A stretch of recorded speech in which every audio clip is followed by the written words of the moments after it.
Welcome to K-Catalog, your Taglish Korean compilation. KIIP Level 2 Unit 4 Workbook. Nasa reading or 읽기 na tayo, so basahin ko yung buong article muna. 저는 지금 한국에 살고 있는 후웬이라고 합니다. 저는 한국 남자와 결혼을 한 다음에 한국에 왔습니다. 저에게는 딸도 하나 있습니다. 제 딸의 이름은 김슬기라고 합니다. 똑똑하고 귀여운 여자아이입니다. 착한 남편과 귀여운 딸이 있어서 한국 생활이 행복하지만 가끔 고향의 가족들이 보고 싶습니다. 그러면 고향에 있는 가족들에게 국제 전화를 합니다. 그리고 요즘에는 인터넷으로 영상통화도 할 수 있습니다. 저는 거의 매일 가족과 영상통화를 합니다. 가족을 직접 만날 수는 없지만 영상통화로 가족의 얼굴을 볼 수 있어서 아주 다행이라고 생각합니다. Yan. So, anong sabi niya dyan? So, first sentence, sabi niya, I am Huwen, who's now living in Korea. So, ako si Huwen na ngayon ay nakatira sa Korea. 저는 한국 남자와 결혼을 한 다음에, so after I got married to a Korean guy, so pagkatapos niya daw magpakasal sa isang Koreano, 한국에 왔습니다. I came to Korea, or nagpunta na siya ng Korea. 저에게는 딸도 하나 있습니다. Meron din akong isang anak na babae. I have a daughter. Okay, one daughter. 제 딸의 이름은 김슬기라고 합니다. My daughter's name is 김슬기. Okay. 똑똑하고 귀여운 여자아이입니다. So, she is a smart and cute little girl. 착한 남편과 귀여운 딸이 있어서 한국 생활이 행복하지만, so again, 행복하다, happy, no? Masaya siya or contented siya sa pagtira sa Korea, sabi niya. So, I have a kind husband and a cute daughter. That's why living in Korea is good. However, sometimes, minsan, 고향의 가족들이 보고 싶습니다. I miss my family back home. So, namimiss niya daw yung kanyang pamilya doon sa pinanggalingan niya or pinagmulan niya. Tapos, 그러면 고향에 있는 가족들에게 국제 전화를 합니다.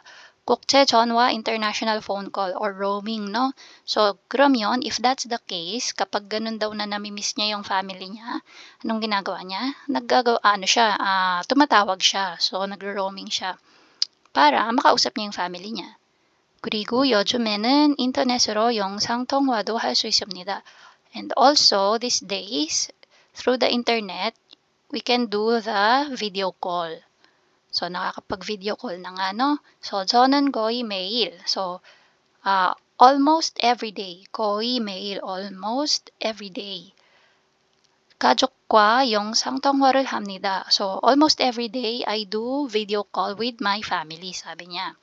가족을 직접 만날 수는 없지만, so, even though I cannot meet my family in person, 직접, direct, or in person, 영상통화로, so through the video call, 가족이 얼굴을 볼 수 있어서 I can see my family's faces. Okay? So yung mga mukha ng bawat members ng family niya, nakikita niya through the phone. Kaya sabi niya, 아주 다행이라고 생각합니다. So 다행이다, parang paano ba to? Buti na lang, ganyan. So buti na lang may video call. So kahit pa paano, nakikita niya nga yung mga mukha ng kanyang mga mahal sa buhay. Okay? Kahit na hindi sila direct na nagkikita. So, 다행이다. Ibig sabihin, fortunately. Okay? So, buti na lang. Yan. So, tingnan natin yung question.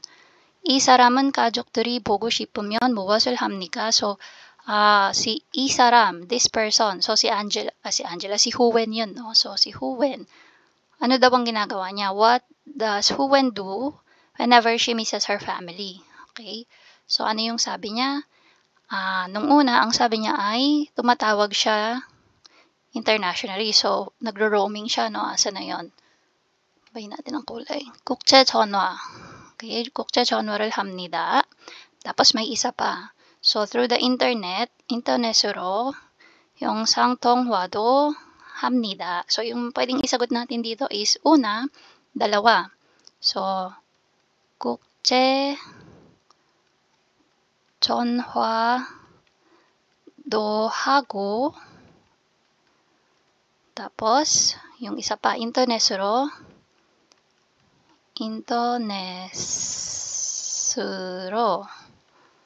영상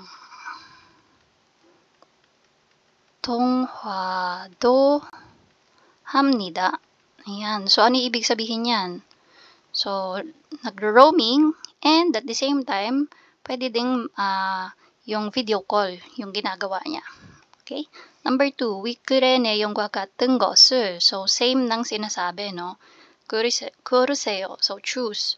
Number 1, 후wen 씨의 남편은 똑똑한 사람입니다. So, 남편. Asan ba yun dito?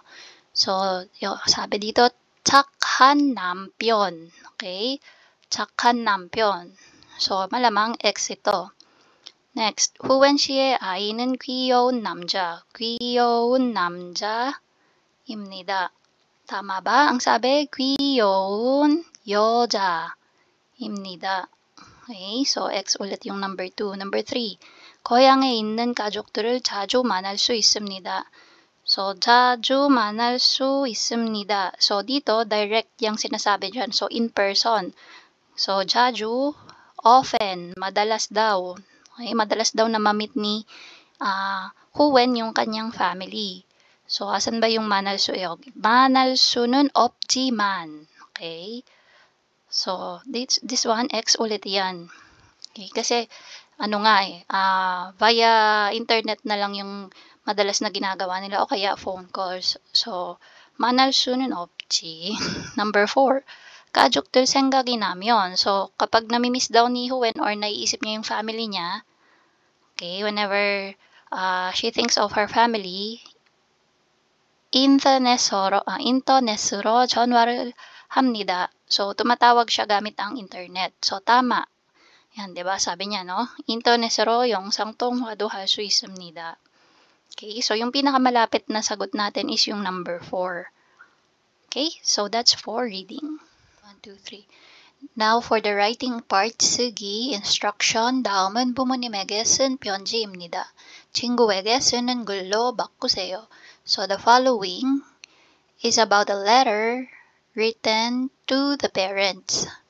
So, change it to a letter written to a friend. So, etong sulat daw na ito ay isinulat para sa mga magulang, papalitan natin ng sulat para sa kaibigan. So, ang gagawin natin dito, naka-formal siya, formal letter.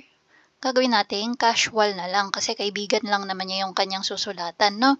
So, dito, 아버지, 어머니께 ano nangyari? 친구에게. Okay? Tapos, 안녕 하세요, naging 안녕. So, ituloy natin. So, anyway, I'm not going to write the whole thing because we don't have enough space. So, yung mga corrections lang. So, I'll just write the correction. So, dito, 저는 라민이에요. So, it will become 저는 라민이에요. So, 나는 라민이야. Next. 고향에 못 간 지 벌써 6개월이 되었어요. So, yung 되었어요, papalitan natin yan. The rest as is. Okay?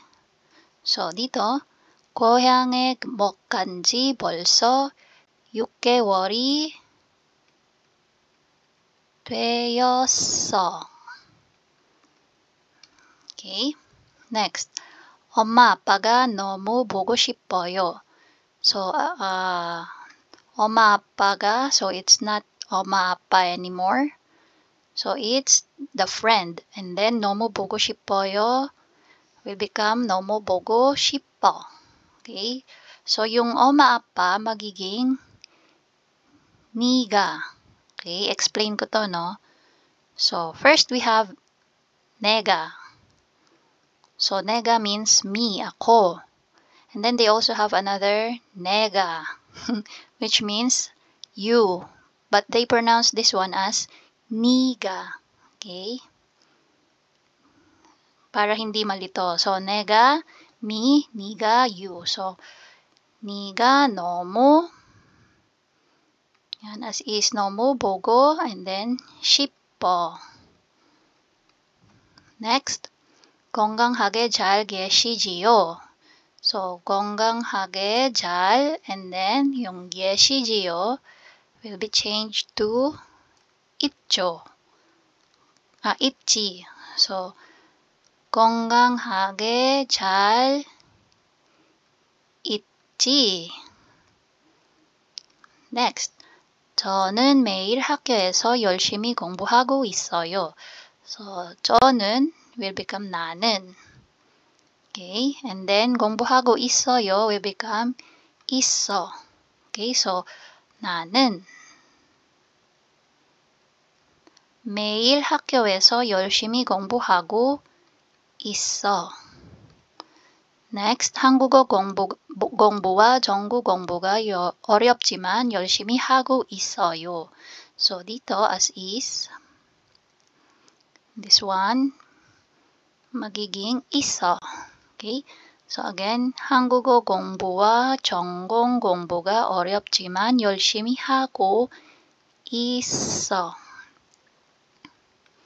Next, 가족들과 친구들이 많이 보고 싶어요. So as is, 가족들과 친구들이 많이 보고, and then 싶어요 will become 싶어. Okay? So again, 가족들과 친구들이 많이 보고, this one should be blue. So 가족들과 친구들이 많이 보고 싶어. Next, 이제 곧 방학이에요. So 이제 곧 방학, then 이에요 will become 이야. Okay, so 이제 곧 방학이야.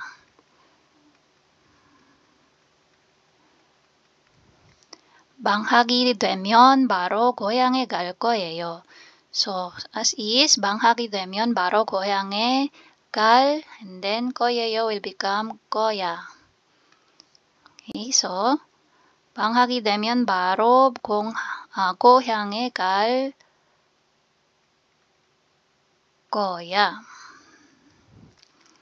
만나서 같이 이야기 많이 해요. So 만나서 같이 이야기 많이 해. So mawawala na yung yo. Okay? 만나서 같이 이야기 많이 해. Next. 그럼 조금만 기다려 주세요. 그럼 조금만 기다려 줘. Okay? So magiging 줘 na lang yung 주세요. 그럼 조금만 기다려 줘. Last. 또 편지 쓸게요. So 또 편지 쓸 거야. So 또 편지 쓸 거야. Okay, and then same. 2020년 6월 10일 한국에서, so as is yan. 2000. And then saan siya maiiba? So 아들이, hindi na 아들이 kasi hindi na para sa mga magulang, no? So it's for the friend. So sino yung sumulat? Si Ramin. So dito, sulat natin is Ramin I. Okay, Ramini. Okay, so ito na yung casual form ng letter natin. So let's try to read. 친구에게 안녕, 나는 라민이야. 고향에 못 간 지 벌써 6개월이 되었어. 네가 너무 보고 싶어. 건강하게 잘 있지? 나는 매일 학교에서 열심히 공부하고 있어. 한국어 공부와 전공 공부가 어렵지만 열심히 하고 있어. 가족들과 친구들이 많이 보고 싶어. 이제 곧 방학이야. 방학이 되면 바로 고향에 갈 거야. 만나서 같이 이야기 많이 해. 그럼 조금만 기다려줘. 또 편지 쓸 거야. 2020년 6월 10일 한국에서 라미니. Yan. So, naging casual na yung letter natin. From formal para sa mga magulang, naging casual para naman sa kaibigan. Okay, so I hope nasundan nyo, no? So, hindi ko na lang talaga sinulat kasi nga wala tayong masyadong space. So, that's for writing. And that's it. If you find this video helpful, please hit the like, share, and subscribe button. So I still hope to see you in the upcoming videos, and again, thanks for watching.